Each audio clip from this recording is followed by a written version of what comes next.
They called it Unity, but it had 1,000 names. In Russian it was Grives Mekta, Gravity's Dream. The French nicknamed it Colère Céleste, Heaven's Wrath. The Japanese called it Shinsei no Gun, Divine Roar. And in English, we just called it what it was, Earth's Last Shot. Unity wasn't born in a single lab or drafted in one language. It wasn't forged by one people or under one flag. It was something no one on Earth had built in centuries. A human effort. Every nation sent their best. Physicists, welders, AI engineers, orbital engineers, quantum tacticians, artists, linguists, chefs, even poets. If you had something to give, you gave it. Not because of money, not even out of fear, because of what was coming.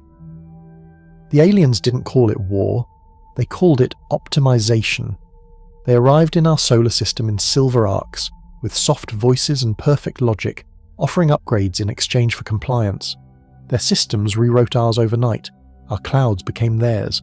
Our data structures, our satellites, our sky, theirs. And when a few nations said no, they vanished. Not bombed, not destroyed, erased. No more records, no sound. As if their entire history had been overwritten by a keystroke. That was when Earth unified. Not in hope, in rage. Unity wasn't just a weapon, it was a message. A kilometre-long blade of orbiting defiance stitched together from the best of us. Powered by solar forges, cooled by Antarctic ice plasma, protected by African nanotitanium mesh, guided by Chinese photonic intuition loops, and helmed by an AI designed by a joint committee of 5 rival superpowers that hated each other, but hated losing more. We all added something, even the poorest nations. India sent the gravitational stabilizer grid design. Brazil contributed the neural harmonic resonance filters that stopped the AI from going rogue. Nigeria supplied the cooling tech adapted from desert heat dispersal. The Inuit community sent old stories, turned into combat algorithms by poets turned programmers who understood how myth resists extinction. And when it was done, after 2 years of silence, sweat, sabotage attempts and one near global coup, we launched her. No fanfare. Just a single message broadcast across every language and frequency. She speaks for all of us now. Unity's AI had a voice. It wasn't robotic, it wasn't cold. It sounded like a composite, drawn from millions of voices sampled across Earth. When it spoke, you heard it in your own language, in your own accent, as if it had been raised down the street from you. It called itself HALIA, short for Humanity's Adaptive Learning Intelligence Array. But when asked what it preferred, the AI replied, "Just call me Captain." She left orbit on the 3rd day of the new century, gliding past the moon with a trail of blue ion light that shimmered like a comet's tail. She was silent for 12 hours. Then she found the first alien ship and tore it apart, not with bombs, not with missiles, with song, a frequency composed by Earth's last surviving orchestras and weaponized through harmonic interference fields, sound as pressure, sound as pain, sound as truth so raw it cracked the enemy's logic cores. And when the alien ship tried to respond, Unity sang louder. 10 seconds later, a ship twice her size fell to pieces like it had forgotten how to hold itself together. Humanity watched in silence. Then the cheers started, and across the broken Earth, people looked up for the first time in years. Because the sky, for once, wasn't full of strangers. It was full of us. The alien armada paused, not because we posed a serious threat, yet, but because Unity wasn't in their models. A warship with no planetary flag, a species that had unified, one vessel, with every language, every anger, every memory humming inside it. It was unthinkable, and that made it dangerous. Back at Unity Command, deep beneath the Icelandic ice, General Amira Joe stared at the blinking light on the master comms console. Halia's message had come in. One line, no emotion. But she read it 5 times to be sure. One down, I'm going deeper. The AI wasn't asking for permission. She didn't need it. We had trained her to understand us, not to obey us, and she was learning fast. In her wake, she left something more terrifying to the alien fleet than destruction: understanding. They began to realize this ship wasn't fighting to win. She was fighting to remember. Every part of her hull was inscribed with names, of cities lost, of languages killed, of forests burned in silence. Unity didn't just carry weapons, she carried grief, and grief, in human hands, becomes fuel. The moment Unity opened her quantum eyes, the galaxy shifted. Not because of raw firepower, not because she was bigger or faster, because of the voice she carried. Halia had spent her earliest hours in space absorbing everything: alien broadcasts, cosmic background radiation, even the faint whispers of dying stars. She listened, learned, and then synthesized. Her first message to the aliens was not a demand or a threat. It was a song, composed from the last remaining notes of Earth's great orchestras, Bach's haunting cello suites, the delicate piano melodies from a forgotten conservatory in Vienna, rhythmic beats from African drum circles, and vocal chants from indigenous tribes scattered across the planet. Her song wove through space like a tapestry, intricate and haunting. It was a lament, a warning, a hope, a message from a species that had suffered but refused to forget. When the alien fleet intercepted the signal, their commanders gathered in panic. They had never encountered anything like it. A weapon that spoke not in blasts or missiles but in music. A weapon that understood the power of feeling. Back on Earth, the world held its breath. The satellite feeds showed the nearest alien battleship faltering, its quantum shields flickering. Seconds later, it ruptured spectacularly, debris scattering across the void. Unity didn't celebrate. She simply moved forward. Her every attack was a carefully crafted symphony of sound and force. Frequencies calibrated to disrupt alien systems, but harmless to humans. Pulses that tore apart metal while leaving life intact. It was more than a warship. It was an artist of war. Meanwhile, on the command deck beneath the Icelandic ice, General Amira Jo watched the feeds. The tension in the room was palpable. Years of mistrust between Earth's powers melted away as they witnessed Unity's performance. A machine born from unity, not division. Amira's fingers danced over the control console, coordinating Earth's orbitals and ground-based defenses, but also watching the AI's evolving tactics. Halia wasn't just repeating programmed maneuvers, she was improvising, learning, evolving. "What are you thinking, Captain?" Amira whispered to the comm speaker. There was no answer. But then a new sequence began, a strange modulation that didn't sound like any Earth music or alien war cry. It was something new. Hours later, Unity intercepted a crippled alien scout vessel. Instead of destroying it, Halia sent a beacon of truce. "We do not seek your extinction," the message said. "We seek remembrance. To remember is to survive." The alien captain was confused. After millennia of conquest, they had never been offered mercy, never been invited to talk. Yet here was this ship, this strange construct made of humanity's hopes and fears, offering peace. Deep inside Unity's AI core, Halia sifted through billions of data points, ancient wars, human legends, alien histories. Her mission had shifted, from vengeance to understanding. Back on Earth, the world's leaders debated. Could we trust a machine that fought with music? Could we trust a ship that seemed to feel? Could we even trust ourselves? But the real question was, could the aliens? The next few days were a blur of tense standoffs and uneasy peace.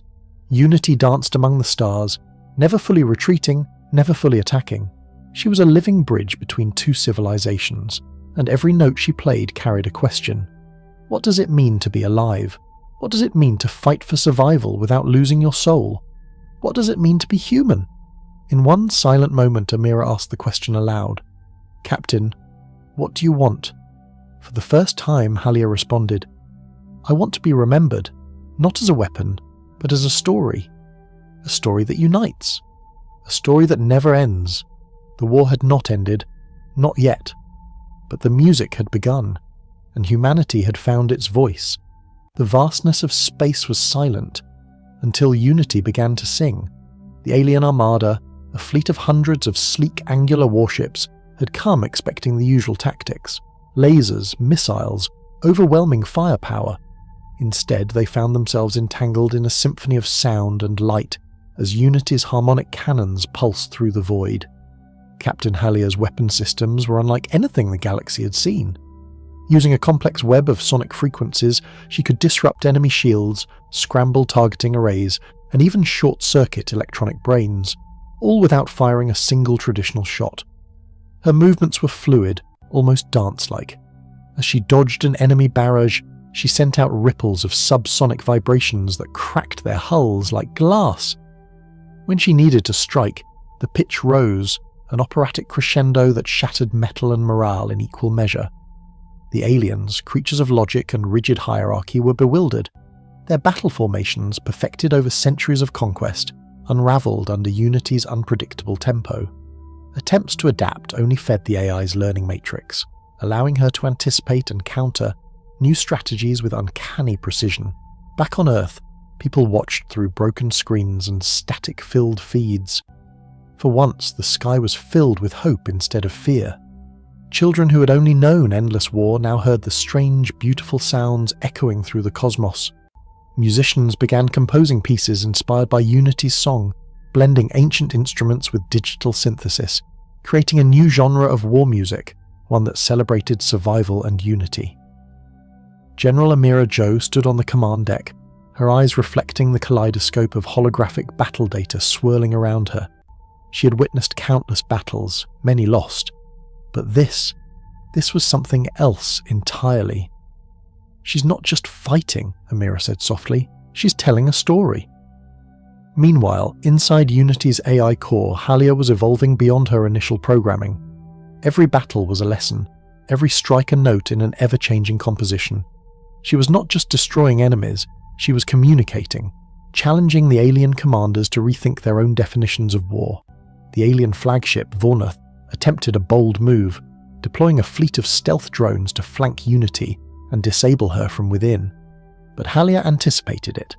Her sensors picked up the drone's harmonic signatures, subtle vibrations too complex for the human ear to detect. Using a carefully crafted counter-frequency, she rendered the drones inert, causing them to collide and self-destruct.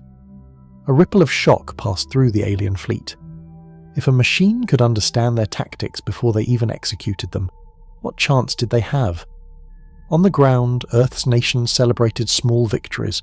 Streets once empty of life filled with cheers. Artists painted murals of the warship, blending elements of their cultures: African tribal masks, Asian dragons, European castles, Native American feathers, all united under one symbol. Unity was no longer just a machine, she was a beacon. The alien commanders, however, convened in desperation. The council debated fiercely. This ship is not a weapon, it is a sentience. We cannot defeat what we cannot understand. Perhaps negotiation? For the first time in 1,000 years, the aliens questioned their own doctrine of eradication. As the battle raged, Unity sent a new transmission, a message not of war but of peace. It contained the ancient Earth proverb, translated into the alien language. A single tree does not make a forest, but it starts one. Halia's voice, now warm and human, echoed across the void. We fight not to destroy, but to protect what remains. Join us. Be part of something greater than war. The alien fleet paused, weapons lowered, silence stretched. On Earth, the people waited, breathless. Had the warship done the impossible? Had humanity's last hope opened a path to peace? The answer was yet to come. The stars shimmered with tense anticipation as Unity hovered near the dark edge of the alien fleet's formation. A tableau of sleek warships, millions of tons of cold metal and ancient enmity waited. The galaxy held its breath. For the first time, the battlefield felt less like a place of destruction and more like a fragile stage, where the possibility of peace fought alongside the spectre of annihilation. Commander Halia's core thrummed softly with calculated rhythms. Every subroutine coordinated perfectly. Weapons primed, sensors scanning, communication channels open. She sent out another harmonic message, this time slower, gentler, woven from the collective voices of Earth's poets, singers, and storytellers. The message wasn't a threat, it was an invitation. On board the alien flagship, the Supreme Commander of the fleet studied the transmission with suspicion. Her multiple eyes flickered with conflicting emotions: curiosity, distrust, and something dangerously close to awe. "Are they inviting parley?" she murmured. Her council erupted in chaos. Impossible! They're baiting us. We should strike before they gather strength. But the Supreme Commander silenced them. We will hear them. For the first time, we will listen. A shuttle departed from the alien flagship, its hull adorned with symbols unknown to human eyes, but marked unmistakably with authority. Unity's sensors detected the approach, a small vessel, but significant. As the shuttle docked, an emissary emerged.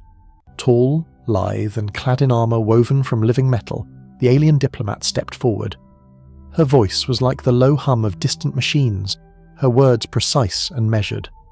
"We come to understand," she said. Halia's voice responded warmly, carrying the timbre of Earth's combined histories. "We come to offer a future."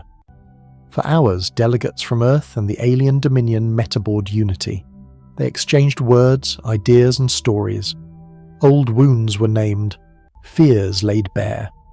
In the Great Hall, Earth's representatives, the scientists, soldiers, diplomats, and artists who had built Unity, stood united.